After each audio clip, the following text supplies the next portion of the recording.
Okay. Let's see if it starts it.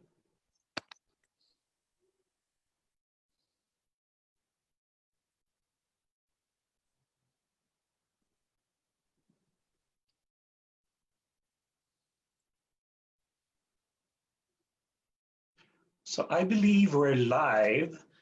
So good evening, everyone. This is Michael Gamilla from ImageOut. I'm the programming director, and so glad that you could join us tonight. With me tonight is the director of the wonderful Netflix documentary, Rachel Mason. So say hi. Hi, everybody. It's really nice to be here. Well, I'm glad that you could spend some time with us because this is something new that we're doing, with the pandemic going on. Yeah. Everyone has to make some adjustments, and we're launching this new aspect of the festival called Image Outpost, where the Image Out community can gather online. And this is our first virtual talk back. So you're a pioneer. Wow. Ever. Cool. So I'm hoping that we're not having any issues like they had at Sondheim. So I would have gotten X by now if we're not showing. But anyway, so you're an artist, and I believe you do a lot of things. So was filmmaking ever a dream of yours? I just want you to take us back to how this project started. Like, well, in the movie, they'll see that you're quite comfortable behind the camera doing videos. But was it ever a dream that you'll be an actual filmmaker? Well, when I was a kid, I always felt like an outsider and, an observer maybe looking in. And my heroes were artists and my heroes, and they still are, but I wanted only to be an artist. And when I was little, I would make drawings and pictures, and I really didn't even like school very much. But the one thing that I liked doing was making art. And when I picked up a camera, I was pretty much always just experimenting. Like I was experimenting with any kind of art form, like painting or sculpture. So, that was what I was doing. Even when you see some of my early handheld camera work when I was like 7 years old, maybe, or 8, I was just trying to, experiment. That's what I always was doing. And then I went to art school. I really had the great fortune to be my parents were able to send me to college after working so hard in their business. And I went to art school, and I just always wanted to be an artist. And I really actually was an artist. I did it for a long time, at least almost maybe 20 years, you could say. I had an actual art career. I made a lot of different work, a lot of political art, sculpture.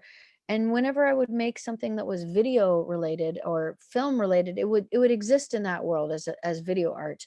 And then I really wanted to make a film a number of years ago, and it took me like 10 years to make this film, and it was a musical, but it was also kind of experimental. So everything that I've ever done has been very purely in the realm of art.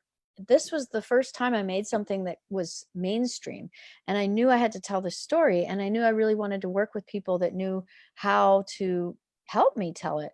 So it's an interesting phenomenon that it's, my first real mainstream effort. It's really the first time. And, I think I sort of absorbed film school by doing this film, but I never went to film school. I never really even, I studied film by watching it, and I just learned how to make a film by working with great people. I had producers and editors, and an editor on this film, Catherine Robson. And I just feel like, to get from being an artist to a filmmaker, it was sort of a slow morphing process.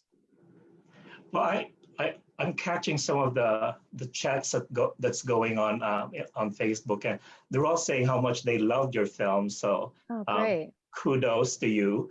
But I also want to remind everyone that they can ask questions for Rachel, and they could just type in their questions in the chat or the comments. And we have a couple of people monitoring that, and they Cool. that will be texted to me so we can ask it in this session. Yeah. So Awesome. talking about the film again. So was it the plan all along that your first film would be about your parents and about the business, No, or it just did that just happen organically? it wasn't really ever I wasn't necessarily planning to make this about my family. I wanted to make it about the store. I'm queer myself, and I've always been a part of queer culture.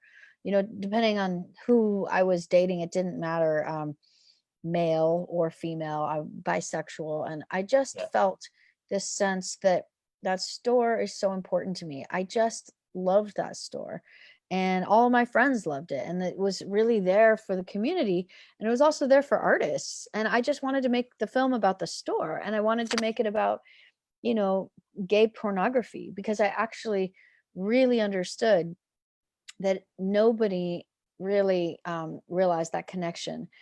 And I guess it hadn't been made in a really public way, that pornography was not the same thing for the straight community that it was yeah, for the gay community. And it's so exciting to me that I've been able to get this story told. But the weird thing for me was how much the family side of it made the film have like a heartbeat that yeah, actually spoke so many more things. Because I do think this film would have been probably more of an academic film that would have existed in just the small gay circles, Outfest, the various cool, great film festivals like yours, I'm sure would have found this film even if I hadn't had the family side. But because I brought in my family and I could tell the story of my mom and her religious struggle and my brother and coming out, it gave it a wider audience. And it so gave it an yeah, so so when in the process of the filmmaking or the planning for the film, uh, when did it transition from just being about Circus of Books, the bookstore, or and gay pornography, to something that's more not family oriented, but also has a heart, like about your family? When did that transition happen? well, it really it started when I started making the film. Yeah, I went into the film thinking, I know that gay pornography has a history that nobody else understands except other gay people. I happen to be in this community, and I care very much about gay history and gay culture because it's an underground, unwritten history. And I love and appreciate the work of, the One Archives, which is featured in the film, and the other archives like it, in other places in the country and in the world that are finally preserving this history before it goes away. We had a generation that was wiped out. I mean, it was an actual, like, I'm Jewish, and this was like a gay Holocaust. We actually wiped out a group of people who were at their peak, at their brilliance. The AIDS crisis, I don't feel like has been properly memorialized. And I, as an artist, not even as somebody who's in the gay community, as an artist, the amount of creative output and brilliance and genius that was wiped out because of that epidemic. One of my favorite heroes is an artist named Klaus Nomi, and he died of AIDS right when he was getting his start. Robert Mapplethorpe, right when he was in this moment. I mean, the most beautiful, incredible, powerful artists were killed at this horrible moment. And I just feel this sense that the entire world had a loss that only the gay community really palpably felt. And as I was working on the film, I came to understand what my parents did at that time, because I remember being a kid, and kids don't know anything about culture. They know what's happening in their little tiny world. And I remember these beautiful, amazing men who were just funny and great. And I would, hear that they would be dying all around me. My mom would say, well, this guy just died or that guy just died. And I didn't know that my parents were being parents to them. I didn't know that. I had no idea they were visiting them in the hospice and that they were paying them in cash because they couldn't get jobs that would hire them. So I didn't know that until I started really probing and recognizing that it was like my parents had two families simultaneously, and they were really supporting both. And they really cared about these people. And so I think that the film had to wrestle with my mom as a very conflicted person, kind of maddening person. I'm the one who is the most mad at her, but I could never get my own anger out in the film. So I had to make a film that exposes all of her contradictions. But that's part of what it is about having a parent. We struggle, and parents have unrealistic expectations, and she can look at my beautiful, amazing brother Josh and say something horrible because suddenly she is not aligned with her biblical Yeah. vision of perfection. So I it just became more and more clear that the story of my family and the story of the store had a way to connect and make the film stronger than it started Yeah. out being. Well, I have. We'll get back to your brother Josh and some of your mom's conflicts. Mm. But my phone is buzzing, so must be. Okay, I have a few questions. questions here. Great. So Kim is asking, how are your parents now, and what are they doing since the store closed? And I was going to ask too, how's Karen and Barry? What are they doing with this? How are they coping with this social distancing thing? Uh-huh. Oh, I mean, my parents are small time business owners. They are small business owners. And if you know anyone that is a small business owner, they are just focused on their day-to-day tasks of running a business. And so they still have the buildings that the businesses were in, and they work on all the different things that they need to do with regard to their tenants. And one of the building has a store called Shishi LaRue's. It's a really hard time right now. It's a horrible time for all stores. So Shishi LaRue's is actually a great store that just opened up in the heart of West Hollywood, but businesses cannot be open right now. So it's a really Yeah. devastating thing. So my mom is trying to manage that business. And it also the other store became a marijuana store. So, they just have a lot going on. They're always busy with their different, you know, I, situations with different I, people. I did hear that Chichilaru now is a is he in the spot where Circus Yes. of Books was, but Yeah. Circus of Books is really close now. He can take over the Yeah. business, right? Oh yeah, Okay. no, no, no. The store is gone. The Yeah. entire history of the store and everything that, if you want to see what the store looked like when it was emptied out, you can see this music video that I made. We can share it. I made a music video with the end credit song in the film. And it's a really cool video, but you see how the store looked on the very last days when it was completely emptied out. It's very heartbreaking, but that's why I made the video. So yeah, Shishi LaRue took over, and for the first time in 30 plus years, painted the store, and it looks completely great and amazing. But it's sad because it can't be open right now. And Yeah. it's just a sad situation at the present moment, but I really hope that it changes. We figure out a way to get through this period. So I'm going to ask another question. Um, Larry asked, your family has quite a bit of celebrity now. How fun is that? And do your parents know how much people love them? Oh, well, I can say one thing. My dad is amused by the whole thing, and he is enjoying it all. And, um, I've seen some interesting responses. All the responses are amazing and beloved, and people are saying great things. And I am surprised how many people are saying great things about my mom too, because she doesn't come off as the most likable person. And, she finds her way to become a hero in the end.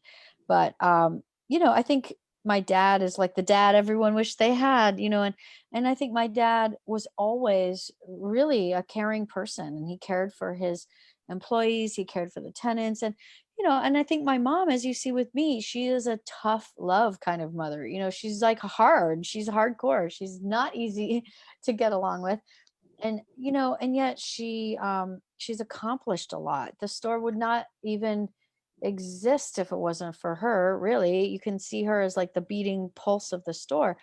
So they just sort of are this like back and forth. And I think my mom is very loving. She loves people, she loves me, she loves the family, she loves everybody, but she's just such a tough person that she's got a very thick skin and a hard edge. And I think for the business though, because of her personality, she was able to survive and thrive in the business because of that, Oh, right? totally. Yeah. Yeah. I mean, it's really because she's so tough. My mom, a lot of people can't do this. It's very hard to own your own business. It's not for everybody. It's really hard. And you need to have a certain type of disposition, and you cannot be phased by some of the nightmarish things that are going to happen. I mean, lawsuits and just you name it. I Yeah. mean, it's really, you have to have a very thick skin and a tough stomach. And my mom has all of that. I mean, she is not scared of anything. You can tell her you're going to sue her and she'll say, bring it on. I mean, she's really hardcore. And I think on the one hand, it's amazing. And I appreciate that about her. But on the other, it's not easy to be her daughter. And so I made this film about that. Well, this is a good segue to the next question from Susan. And she asked, your mom seemed pretty tough on you during filming. Did she end up being supportive of you and the film? Yeah, I mean, what does supportive mean? I'm trying to think. I think she ended up saying, okay, fine. She said at the end, had she known that this film would have gotten this wide of a release, she never would have agreed to participate. And so I think that's also part of, the truth is that she didn't want to be exposed. Yeah. And this was a dark, dirty secret for her, which, for me is a real heartbreak, because I have to say, I love the store. I will say it, I love the industry. My lover is in the industry, my partner, Buck Angel. And I just feel strongly that the people who Oh, I were, didn't know that you're with Buck Angel. yeah, yeah, he's my lover. Yeah, Oh, yeah. hi. Hi, I'll make sure he hears, or he'll see this Yeah. later. Yeah, no, he's my, Yeah. yeah, yeah. And so, he works so hard. People don't understand, it's a very hard job. And it's actually like he cares. It's not just bullshit. For some people it Yeah. is, but people like him, and actually I have to say, I think people in the gay part of the industry really served a special purpose. And Buck did something nobody else had the courage to do or could even figure out how to do, being a trans guy, when nobody else in the entire industry, he was laughed at. It was really hard. People in the gay porn industry had so much pressure on them. And I just, that's why I wanted to showcase people who died of AIDS who are in the gay porn industry. Yeah. These to me are heroic people. I don't think of, sex work is therapy. Yeah. And it's actually a form of therapy. When you hear the stories of people who just say, I really want you to think, Buck gets these messages all the time, people saying, that his work saved their lives. It's therapeutic. Sex is a part of being human. If we don't want to Yeah. deny it, it's perverse to deny that. Going back to what you said about your mom being not expecting this to be, such to have such a wide reach.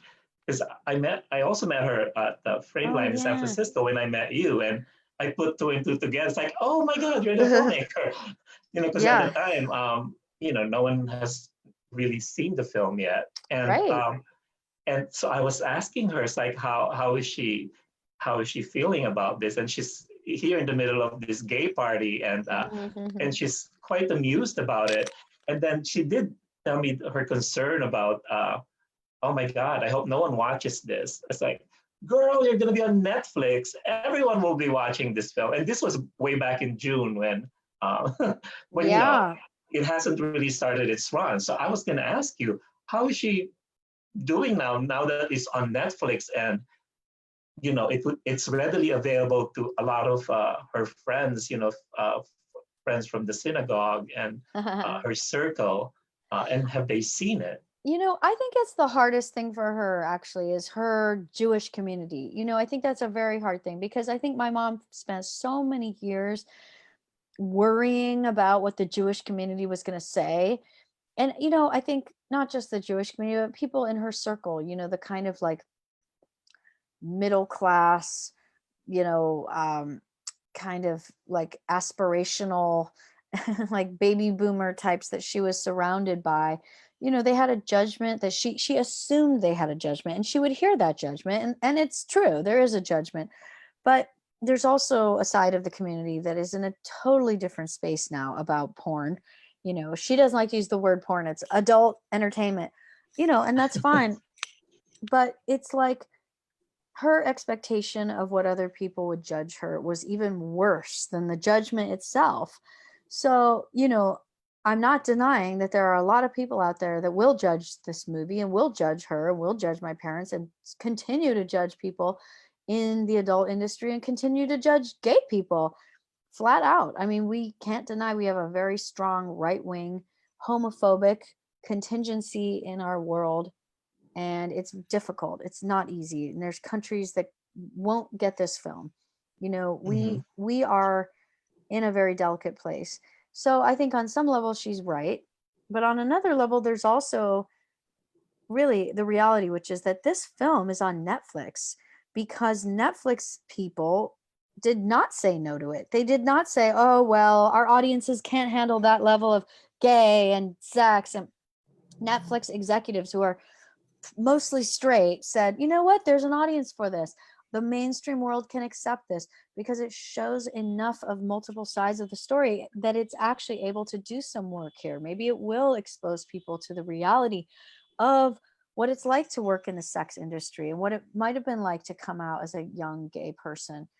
So I think that's the really great thing about that I would hope she could start recognizing that the world has changed. It's not stuck in this really hard place. Yeah. Well, I had a couple of questions now, but something came up just now when you talked about Netflix. I also know that the film was produced by Ryan Murphy. So I want you to talk about how did that happen? How did that come about? And um, was Netflix? When in the process did Netflix get involved?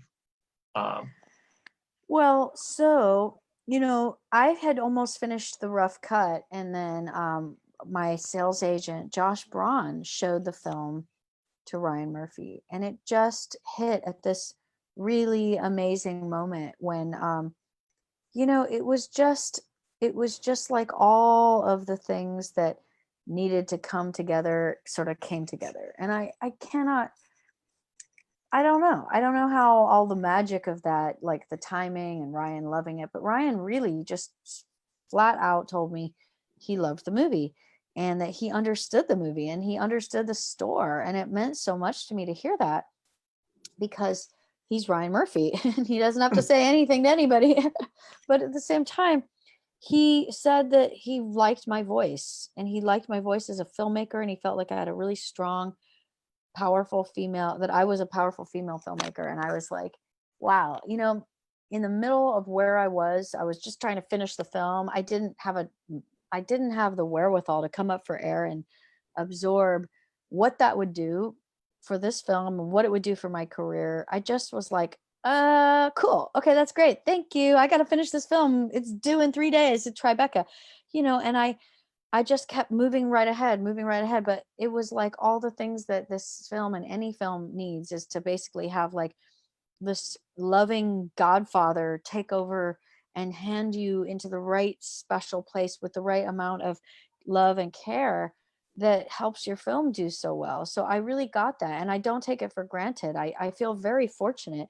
And I think some part of me says, well, it's because I was doing this film for the right reasons. I set out to make this film to expose that my family had been through. Really, my parents hit my mom, as difficult of a person as she is, she went through hell with this whole thing. She had a really crazy experience, and the government comes down hard on people that get involved in things that the government doesn't like. And it was really important to make these stories known and to also really shine a light on this aspect of our world that's very yeah, important. and I'm glad you did it. Thank So you. did Ryan bring Netflix to the table then? You know, I can't exactly recall how the two things wove Yeah, together, but I think it was that, Ryan has a deal with Netflix and he's able to bring certain projects to Netflix, and Josh Braun connected the dots, and then before I knew it, I was looking at contracts, and it all has. I'm sort of the least business savvy person yeah. in this picture here, but yeah, basically Ryan and Netflix connected the dots. And you know, Ryan's support really meant that you know, it would become a very good film for Netflix, because the two things go together. You know, it connects beautifully to Ryan's brand, which Yeah. wasn't something I ever thought about. But, you know, he is that guy that cares about family stories, gay history, you know, stories that have internal conflict and, you know, difficult subject matter. And I think it all wove together into this perfect storm for Ryan. It Who worked well knew? for you in the film. It Yeah. really did. And you know, but I will say one thing. It means the world to me that the Ryan Murphys of the world exist, because Ryan was not a part of the world that I grew up in when I was a young queer kid looking for interesting content. There was no Pose on television. There were no three-dimensional gay characters. The gay characters in mainstream media were made fun of. I mean, they were, you know, you could say, hey, you know, shut the fuck up, faggot, in a movie, and you just were being cruel. And that was the kind of thing that I grew up in the 80s and 90s with, you know. And Ryan changed that, because he's that guy. To be out in Hollywood is still a very brave thing, you know, at that level. And it's really rare. And I think he is single-handedly changing the industry for women, for minorities, and for gay people. And I only asked that because I know that there are some aspiring documentary filmmakers that are watching right now, local and maybe otherwise. And Mm. you know, just to give them hope that if Oh yeah. they make the right project, there are people out there that are willing to help and are Yeah. interested. So No, and that's why there I you brought it up. absolutely. And it's not just the Ryan Murphys, it's the Ava DuVernays, it's the Jill Soloways. I mean, these are Yeah. people, Barry Jenkins, these are powerful people in Hollywood that are new to the game. I mean, Lena Waithe, even Lena Dunham, like these are people who are women, outsiders, gay, people of color, Black, Hispanic, Mindy Kaling, Indian. I mean, it's really fascinating. You know, here I am being, you know, a queer woman centering my actual Jewish weirdo experience. And who else can I look to? Jill Soloway. She's right there, you know, championing me and say, go ahead. And I didn't have that, you know, 10, 15 years ago, but these are the people that are right here with you right now. And I have friends that are indigenous filmmakers, and now they can look to Taika Waititi, and my dear friend Chelsea Winstanley is producer. And you know, man, you know, these are the people stepping into the game in Hollywood, and they were not there, you know, when I was growing up. And this is an amazing moment to be an outsider, I Yeah. think. I mean, yeah, the landscape of what's available in films and in movies and in films and in TV is just so much more interesting and amazing because, like you said, there's all these people now that have the power and have the backing and have the influence to get these films made for us, Yeah, you know, for our community. Anyway, totally. so No, I'm absolutely. gonna. There's just a lot of questions here Okay, coming, but cool. I'm just gonna go back to your mom again, because Okay. there's a question here about Becky asked about being having emotional connection to the film and being a participant and a filmmaker. But my question is, when you ask your parents, was there any hesitation about making the film, and did they and when they finally said yes, did they set any kind of limitations as to what, well, we can talk Hmm. about this and all that? And Well, you know, you see throughout the film, I'm basically like forcing my mom to be on camera. She didn't want to do it. I had to drag her, you know, around, and you know, I really had to just force my way into this with her. My dad, you know, he is the most happy-go-lucky, carefree guy in the entire world. I mean, I love him so much. He's the easiest person to get along with. I mean, and I love my mom too. I mean, but she's a nightmare. You can see it. She's just very difficult. She doesn't make anything easy for anyone. And, you know, I think that's part of her MO. You know, she challenges you, she challenges me. There's basically no one she cannot challenge. That's how she is. She's a fighter. So, it's her personality. It's amazing to having met your parents.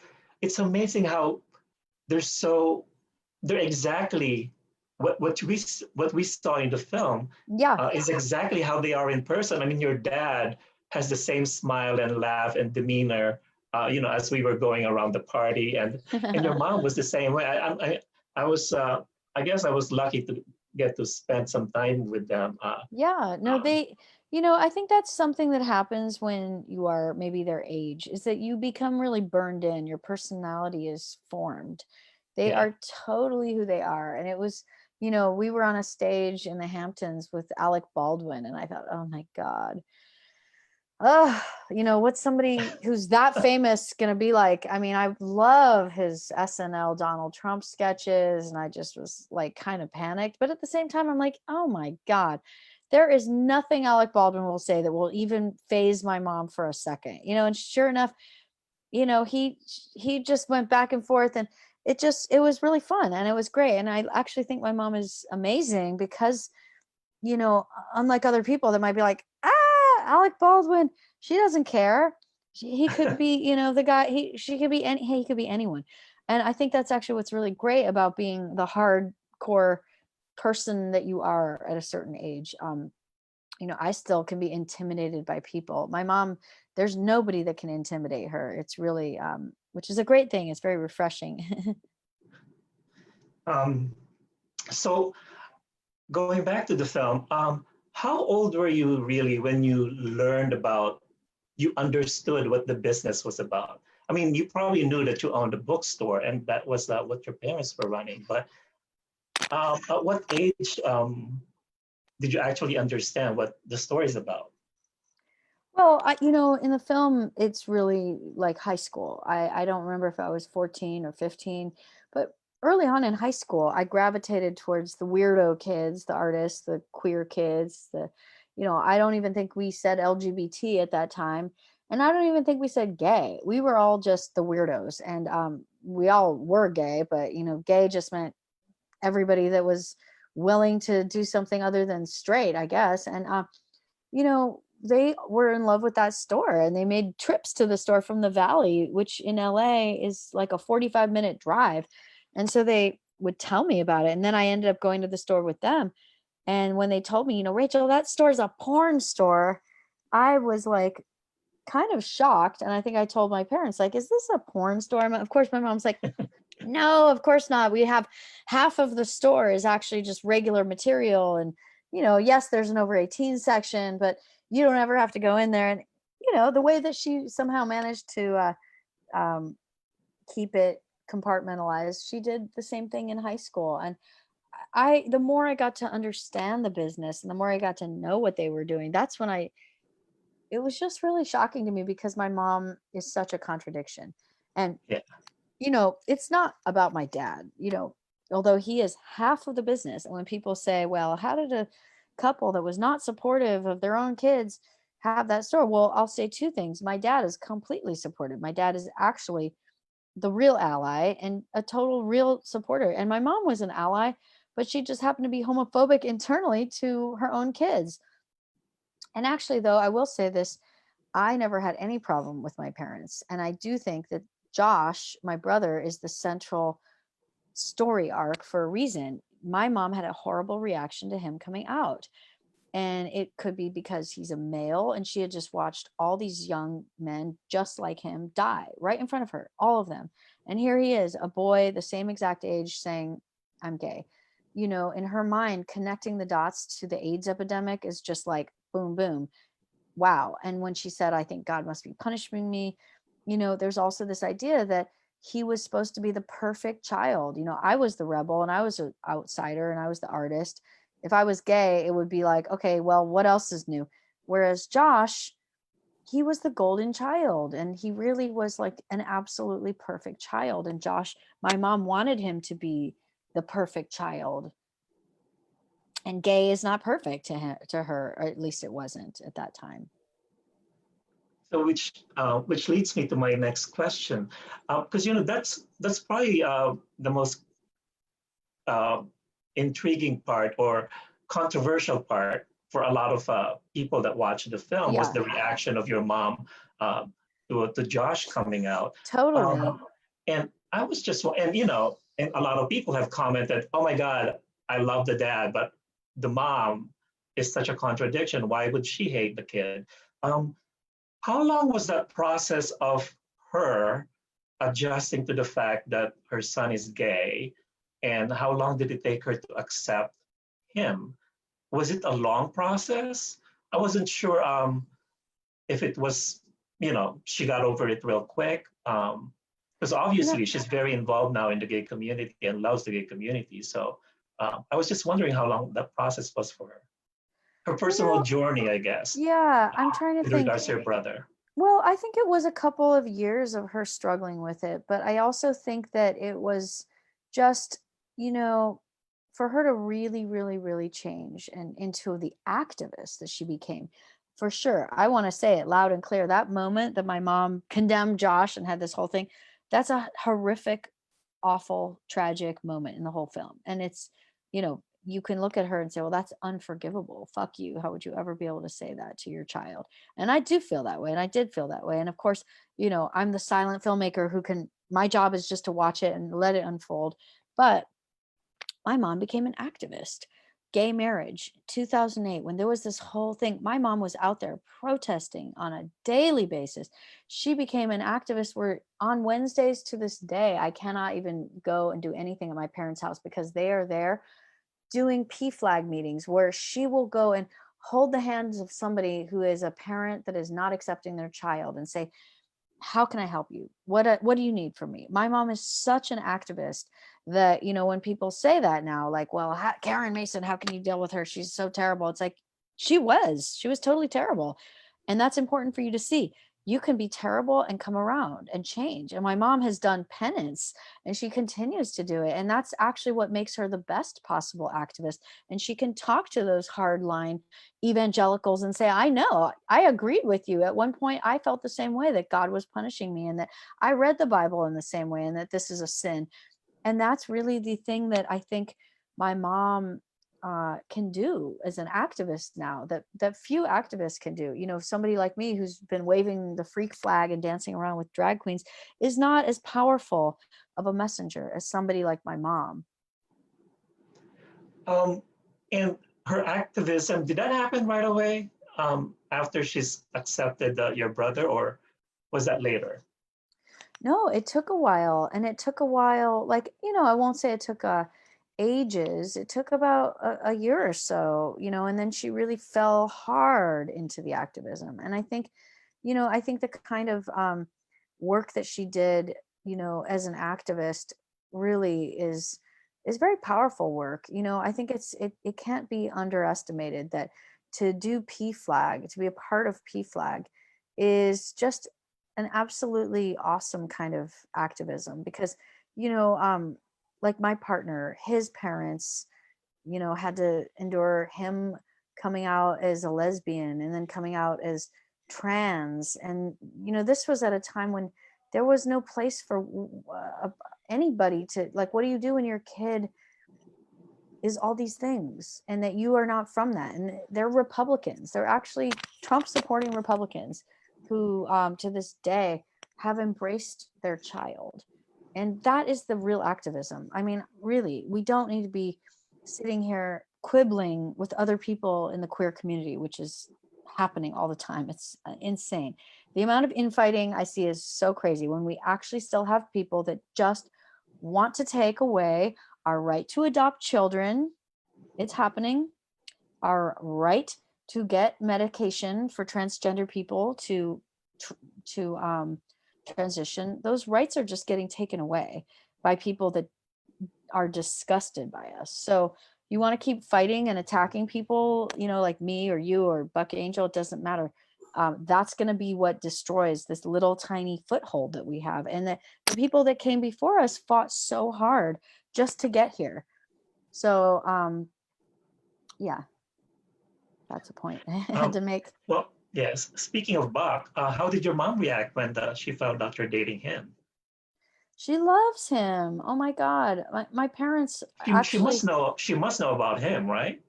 Yeah, well, my parents are in a really different place now after, Yeah. all that they've been through.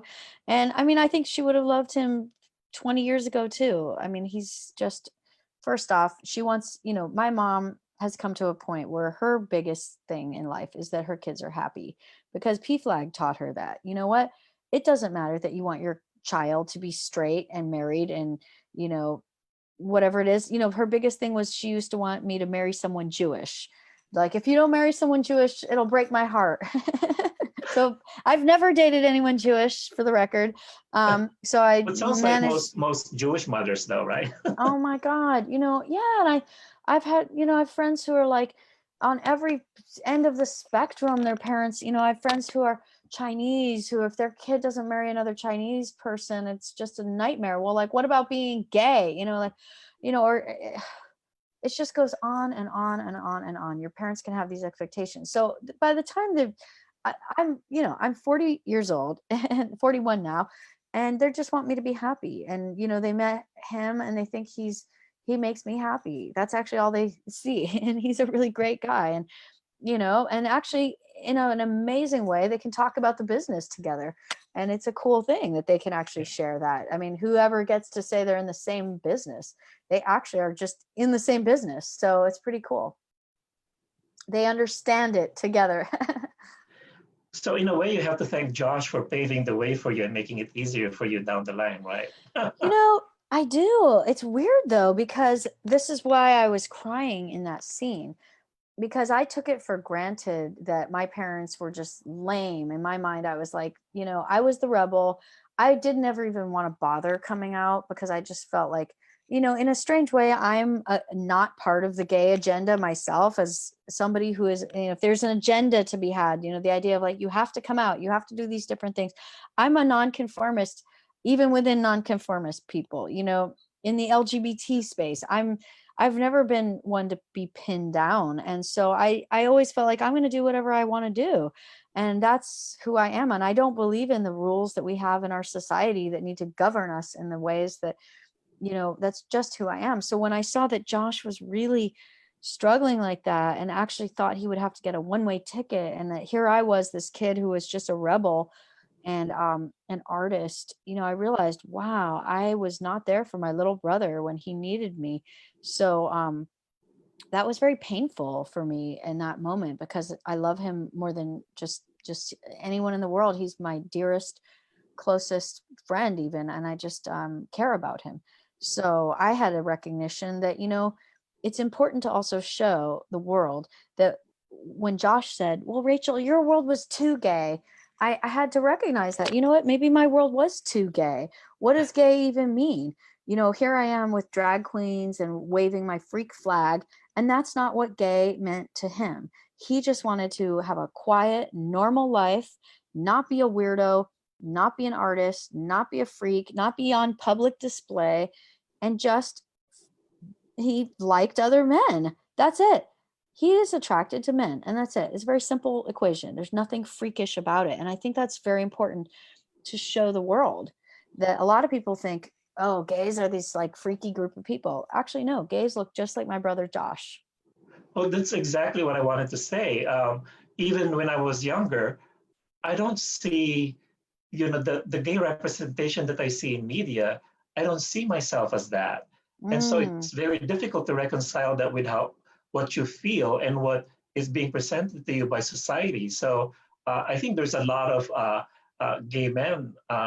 Well, now it's very different because yeah. the baby gays now, they have all kinds of representation out there, and No, and it's so there's true. a lot of opportunities for them to see themselves in others. But But I'm glad that you say that, because the baby gays don't realize what a struggle it was for yeah, you and for me and for Buck and for all the people in our generation that had nobody to turn to. And our parents had nobody. So it's really important to remind the baby gays and then the baby gays that will come after them that this was a struggle. It was not just like the world opened up and embraced us at all.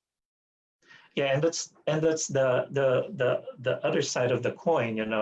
The fact that the younger LGBTQ generation, they don't have the appreciation for what was done before them that made it Exactly. easier for them. But that's another topic. Well, no, you know what though? It comes up in every one of my interviews. So it's Yeah. a topic that matters because I think it's happening right now in the community online. You see a lot of bullying and bullying from young people. It really is sick to me. I mean, young people saying, okay, boomer, to the elders. I mean, these are elders who stood up and fought and you know, really put their lives at risk and Oh, you saw mean their bullying from the younger people to the older generation? yeah, they Oh, say, okay, boomer. You know, yeah. if they hear the wrong thing from you or someone else, they say, okay, boomer, like, oh, fuck you. You know what? The okay boomers lost their friends to AIDS. Try that. I mean, wiped them out. They actually zipped up their friends in body bags when nobody would touch them. The doctors would not touch these people. And so, you know, it kills me when I see younger generation people not give proper respect because I don't know what it is about me as a person, but I always loved older people. I used to work in a nursing home. That was actually my job. And I feel like the elders are just the keepers of stories that are about to go away. You know, that's why I made the documentary. I mean, Alexei Romanov in my documentary is such a hero to the community. He basically started the West Coast gay liberation movement. You know, we know about Stonewall, but we know very little about other gay liberation movements and how was happening on the West Coast was really vital. And, you know, Alexei, the fact that he's alive and well is just a miracle. And I'm so grateful that he could share those stories. So imagine saying, okay, boomer to somebody like him. And I see that. And it is really disgusting to me. And I actually want to school these kids. You know, I want to say, I'm Like sorry, slap them? yeah, really. You know, and that's why I'm glad to be in a position that I'm getting to be in with the Ryan Murphys. You know, okay, go ahead and be a loser and and pretend to wipe out a generation. And good luck with that because the Ryan Murphys, the Jill Soloways, the Rachel Masons, we're coming up and we're going to make these stories heard. And make sure no one forgets, right? Of course not. Yeah. These are our stories. So I'm glad that you mentioned about the other people that you interviewed in the film. How was it gathering the materials for the film? And did you get help from assistance from your parents on, you know, especially about the other employees that worked for them? Were they connected to them at all? And did they know who Alaska was? Oh my God. You know, of course they knew that Alaska was a clerk. My mom didn't realize that Alaska was famous until I had to tell her. But it was really funny because you know, I think that they just, you know, actually I didn't have a lot of help from my parents except like if I needed Larry Flint's phone number, my dad had it. If I needed Jeff Stryker's phone number, my dad had it. So I actually was able to get people because my parents really worked with them and knew them. So some of those people, you know, I had access to that you would think, wow, how did you get access to these people? Well, I got it because my parents know them and worked with them. So it really was just connecting the basic dots. So I'm going to read a couple of other things here that people have been saying. Um, Laura said that I found it incredibly brave that your mom allowed that to remain in the film where it can help other parents, and that endeared me to her. I guess you know the part that Mm. she was having conflict with Josh being gay. Well, And I to made her, Michelle's, I'll say I made her sign a contract that says she wouldn't have any say over the edit. So, how did she react when she saw that on film? you know, this is what I will say as a testament to my mom. She knows that what she did was wrong. And she Yeah. knows that that story can heal people. And that's why she cares about this movie. She cares about the people that can be healed by the film. Mhm. And she knows that that's the story. And if that needs to be told, it doesn't matter that it makes her look like an asshole. That's fine. She needs to tell that story in order to help other parents. And you know, that's part of our activism now. That Be there is for others. So exactly. yeah. So I have another thing here from Michelle, and Michelle says, bookstores like your parents were such an important place for community building. as businesses like this close, how can we continue to nurture and facilitate these connections? Mm, wow, that's such a That's a beautiful toughie. question.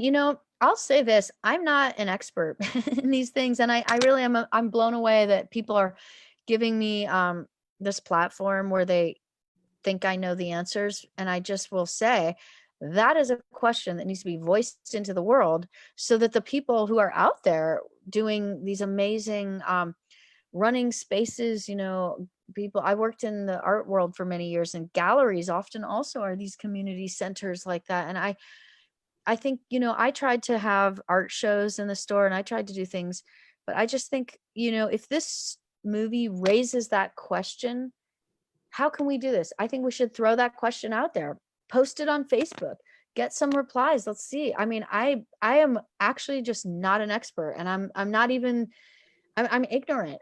I saw this one little tiny store and I wanted to tell this story, and the thing that I'm capable of doing is making a film. And I think that's a really great thing to put out into the world, and let's let that question be for all of us to answer. That's an ongoing problem now because of how the culture has changed. Like Yes. people don't meet each other at bars anymore. They don't have places to hang anymore. We go to places where you meet everyone, not just the gay community, but it's like you're with allies and all that. It's Hmm. just very different. I mean, people meet online, they chat online, like the the importance of meeting people in person and talking to them in person has been relegated behind, all the online stuff that's available now. So it's a big problem. And, I think people are aware of it. It's just that it's with a changing culture, it's not easy to respond to, I guess. Yeah. Well, no, and I think that's why, I mean, I'm amazed that people think I have any answers. I'm, if anything, I'm just as ignorant as everyone else, or maybe I'm just as curious as everyone else. I would love to have some answers to those questions. And I think, sometimes a film can raise questions, and that's what I think this film can do. I saw this movie a number of, it's a heartbreaking thing, and I'll just say it. It's pretty much the worst thing I've ever seen. It's called The Trials of Gabriel Fernandez. That's on Hernandez. Netflix now too, right? Yeah, and it's really, there's nothing more tragic than you'll ever see. I really think to see the system break a child. I mean, really, it was so shocking, and I recognized it. I was like, wow, my new question is, how can I help? How can I notice? How can I see the things that are so unbelievable? And I have a 7-year-old, and I just realized that movie changed the way I now feel as a responsible citizen. And I'm going to be that person who, if I think I see something that looks wrong, I'm going to walk over there and say something. I don't care if you as a parent are going to tell me to get the fuck away from your kid. I'm just going to go there and do something about it because I saw this powerful documentary. So I hope there's a way that we can change something with this. Sorry, are you laughing? No, I told you that my mom lives with me, and Oh, and she's up. sorry. No, it's I okay. cursed. Oh, But okay. she's supposed to be upstairs, and now Oh, right here. she's not very, she's a little sick. But I Hello. see her sneaking downstairs, and like, what are you doing here? Oh, hi, mom. I'm Well, not gonna if we say. if we have to go, that's also okay No, because no, no, no. It's not a problem. So I okay. was just surprised. She just surprised me Well, because I told her that I have something to do at 7 o'clock. So, well, I'll but tell you, anyway, I myself probably only have a few more minutes because I have yeah. to go at 5. But yeah, more Yeah, questions. the one question that I have is um, if you were making this film and it wasn't about your parents, would you have done something differently? Hmm. Yeah, if I could have, if I, in a way, I feel like I made the film that I had to make, not necessarily the film that I wanted to make. Um, I'm very interested in the different aspects of gay history and gay porn, and different people who I would love to have talked to, to find out more in depth about what what was really going on in some of the the experiences of different men in the world of gay porn. And I would have even also liked to understand more about the history of the two different stores in Silver Lake and West Hollywood. So I would have just gone into more depth in certain areas, but I had to make this film and have it be constructed in such a way that it fits within a reasonable amount of time, 90 minutes or so. You could actually watch it and absorb it. So yeah, I would have actually had it dive deeper into some of the territories of the actual world of gay porn. Well, we had a few more things that Okay, we probably won't get to, but sure. I guess people are just loving the film, and now that it's on Hmm. Netflix, it's reaching a wider, it's casting a wider net, and people are discovering it, and it's funny because when I met you back in June, you were still like not nervous or anyway, but the film hasn't shown anywhere yet, but you were like, you didn't know how the film is going to be received. So now Yeah. that it's like the worldwide success that it is, how do you feel about that? I mean, were you expecting for your film to be, Hit. as widely seen as it has been? It's really interesting. I had other people tell me, I really did. I had other people tell me this movie is going to be a hit. And I just, the way that I am, I'm my mother's daughter. I'll believe it when I see it. I always have low expectations. I really do. I have very low expectations. I've done a lot of different projects that have not ever done very well, or some have done sort of well, but nothing like this. So I just always have my expectations really managed. And but I had people telling me, Rachel, watch out. This movie is going to be a total hit. It's going to be huge. Buck knew it. He said this is going to be a huge success. And I would always be like, all right, well, I'll believe it when I see it. And so I had other people saying it to me, and I have to say, what does it mean to have a huge success? I don't really know yet. I'm still here. I'm answering emails all by myself every day. I have an assistant, thankfully, who's helping me with stuff, but my actual life doesn't look like it's changed radically. But I do feel like I can see that some of the projects I want to do will be much more likely to happen, and that I'm being treated with a certain level of respect that I really am amazed by. Because, I was always just the same old person that I've been this whole time. So what does it mean? I have to say, I'm still getting used to it right now. But it sounds like we haven't heard the last from Rachel Mason, right? It looks like this is just the beginning, Oh, and I'm I have hoping a, that yeah, you'll this be is the creating more beginning. documentaries down the line with subjects that need to be out there and be discussed and for people to know about. So hopefully you're working on something, and because I know Yeah. you're an artist, and there's a lot of other projects that you're probably doing right now, including the release of the video of the music for the end credits that you were talking about earlier, Yeah. right? Totally. Yeah. And I think that there's, I'm making also a narrative film too. It's a musical, but it's a narrative with music. And I think the most important thing for me is that, the stories that I want to tell, I really think are stories that bring humanity together. That's my goal. I just have one simple goal, which is we are fighting too much. Our countries are fighting, our communities are fighting, and we need to stop that. I think there's no way our world is going to survive if we fight. We have to find healing. We have to. We have this divided mess in our country right now with Donald Trump as our president. It needs to stop. We have to see the humanity in each other. So that's my goal.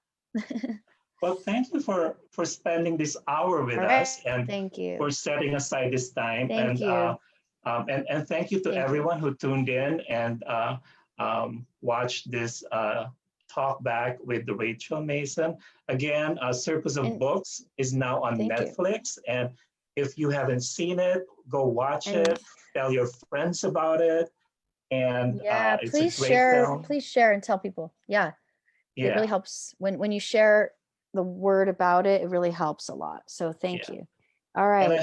I hope one day you'll get to be at our festival when Me the ban too. on large gatherings is lifted at some point. Yeah, I do too. I really do.